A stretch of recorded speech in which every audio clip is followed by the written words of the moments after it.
Hey, what's up guys? In this video, I'm going to show you how to use Bootstrap with Oxygen. So before we get into it, let's quickly talk about Bootstrap. Bootstrap is a library that's mostly used for building web apps, and what it's really great for is just having predefined styles for basically every component you can think of. So whether it's forms or layouts or buttons or anything like that. But what we're really going to be using it for is for the layouts. And this isn't something you need to use within Oxygen, but there are some use cases where it helps quite a bit. So for example, with Oxygen's Flexbox, what people normally tend to do, and myself included, is when you're building a 3-column layout, you'll just set your column width to 30% or 31% and just deal with the spacing that way. But then when you kind of have a page that relies on having all the columns and sections line up perfectly, it becomes really difficult when you're working with those percentages. So Bootstrap really helps to align things that way. And the alternative method is to put your own paddings and margins and negative margins on the containers and set things up that way. But I found Bootstrap to just simplify things quite a bit, and I've used it on a couple sites now. So yeah, let's talk about how to implement that.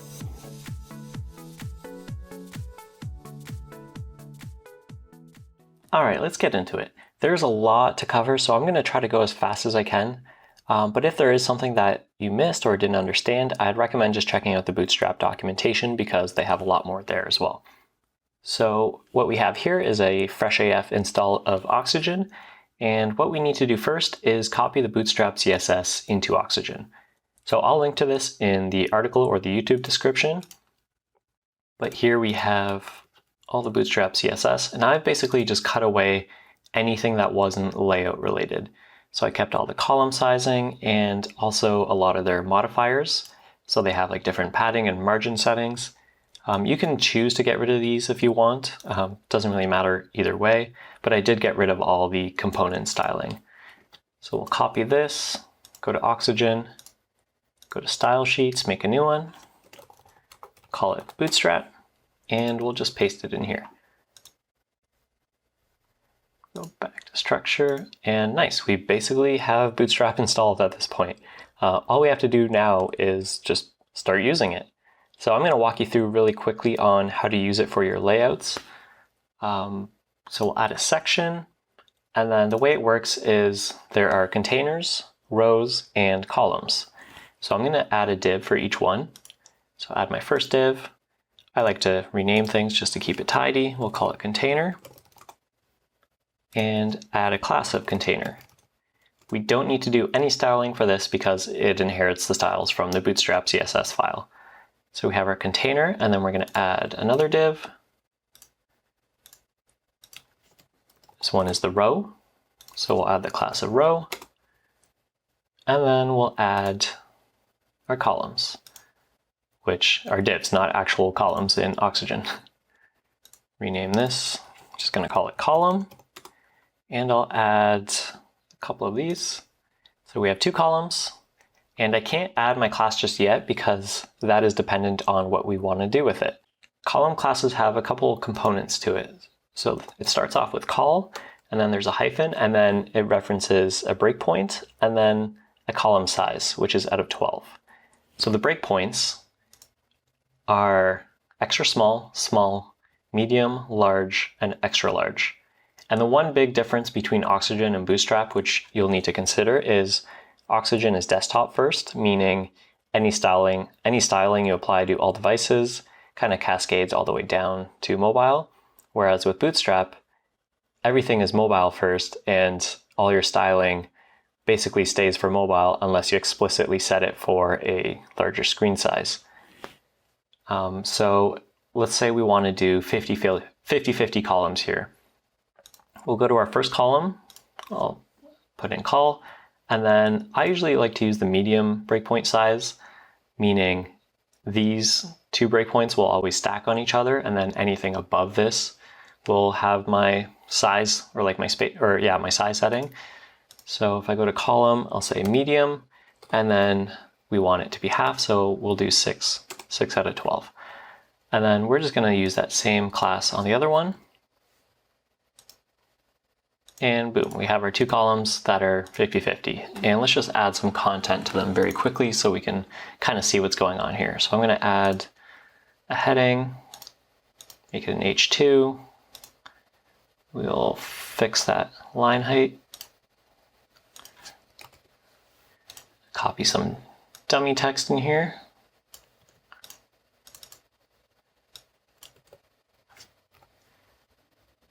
Don't ask. And then add some text and just copy the next couple paragraphs.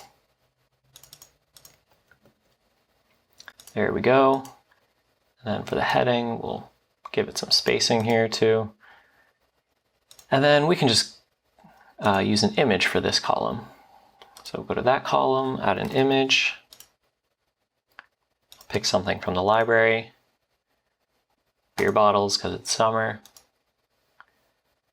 give it a full size, and yeah, there you go. I might actually use a different image because this one's a little tall. I'll just add something squarey. Yeah, we'll just do something like that. And then we can add another section, so we kind of duplicate this. And then maybe in this section, we'll change the background color. Let's make it a little more fun, actually. Go to something bluey, do like a light. So that's not great, but whatever, that'll work for this. And then we can swap these columns around. But even just here, you can tell that it's just nice to be able to have these columns line up perfectly and have Bootstrap's default gutter in here. So if we go back, we can change this around. And then here, I'll just swap this image real quick.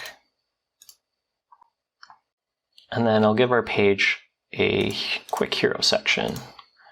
Yeah, I'll just duplicate this as well. Duplicate that. So we'll use this for our hero, except we'll add background image to it, something like that. And then we can change the typography just so it's more white. Give this a heading 1 so it's bigger. Don't need all of that. And then I don't even want this image, so I can just delete this column entirely. And we'll give our section a bit more padding. We'll do like 160.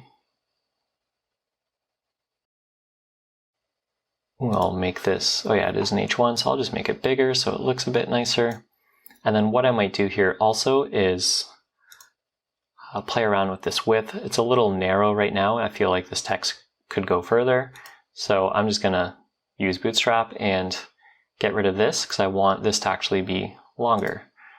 So I'm gonna say, what should we do here? Call medium 8, so that would give us 3/4. And then as we go down, it still looks pretty decent. I'd even consider making it wider on this part. So that's the other thing. You can actually combine these classes. And a good example of that is if we go, so here, like this looks decent, but if we go down, maybe to here, like this text feels a little squished. So we could make this column longer or wider and this image be less prevalent. And the way we can do that is, so medium, we want this to be 8 and we want this to be 4.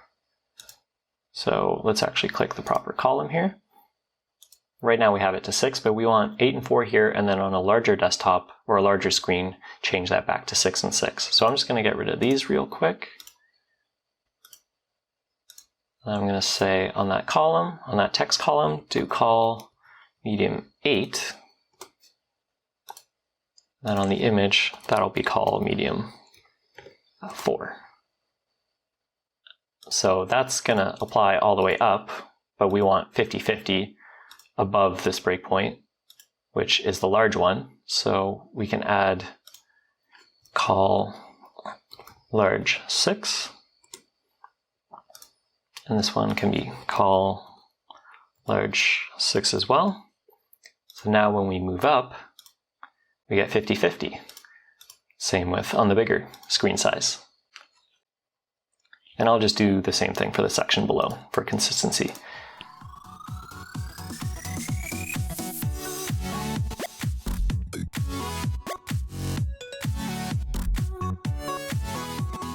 So 50-50 here. As we go down, the image gets smaller and the text gets wider. Then Bootstrap also has some modifiers. So let's say we wanted, let's go bigger. Let's say we wanted this text centered with this.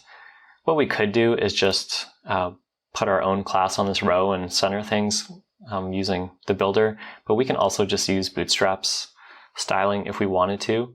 So on the row, you could do something like align items center. And that actually applied for this row. So I'm just going to copy the same thing here too, so we can see align items center, and bam, that was quick. To know what kind of modifiers exist, like I said, I'd recommend going through the documentation, or you can just kind of like fly through this CSS file and just see the different stuff that they have. Because you can do stuff like offsets too, where basically you can have this text offset one column, and then you'd still have to allocate the 12 column sections that you have, but you could make this 3, this 8, and have an offset of 1, if that makes sense. So let's save the page, preview on the front end, and as you can see, we have our nice and aligned Bootstrap layout. And to take things one step further, you can add your own modifications, which I've done on a couple sites that have used Bootstrap so far, and I'll include this in the blog post as well. I did a couple things like have my own custom gutter sizes, and these are completely arbitrary, so I wouldn't just copy this letter for letter and I would just use this more as inspiration, I guess, or for ideas, and then adapt to your needs. But I'll just copy this real quick and just show you like the kind of things that I've done with it. So if we just add that to our style sheet, I'll just add it to the top and show you the couple things. So I have different gutter sizes, and I have automatic stacking of columns on mobile. So if we go back, so let's say this is a little too tight for our liking. I'll go to that row and then use one of my modifiers. So I think I called it gutters, let's say something like 3. So by default, Bootstrap uses 15 pixels as the gutter on each side, but in my gutters 3, I think I set it to 30 pixels or something like that. So now you can see it automatically set the negative margins and set a bigger padding on the columns, which is kind of cool. And the other thing was the mobile stacking. If we go down to mobile, I added in the CSS, I added this margin top to basically any column that isn't the top one or isn't the first one. So it's kind of cool because I have this column now, let's select this, 60 pixels, or it has a margin top of 60 pixels, and now everything's already spaced on mobile automatically. And for something like this, I have a modifier class that reverses the columns and then actually is smart enough to apply the margin to this column, even though it's the first one in the row, if that makes sense. So I hope you found this tutorial useful. I know I kind of sped through things, but there was a lot to cover, and I didn't want this to take 20 minutes like my last attempt took. And if there's anything that doesn't make a ton of sense to you, I would recommend just going through the Bootstrap documentation, because the only real trick to this is copying Bootstrap CSS into Oxygen and then learning how to use Bootstrap. And I've used it on a couple sites so far, and honestly I've enjoyed it quite a bit, just because you don't need to worry about like what percentages to set the columns and what paddings and whatever. It's just nice to have this automated system, and like whenever I need to go add a section, I just add the classes and everything just falls into place. So yeah, if you found this useful, please leave a comment and let me know. It encourages me to make more of these videos because they do take a while, and subscribe to the YouTube channel, and I hope you have a good rest of your day.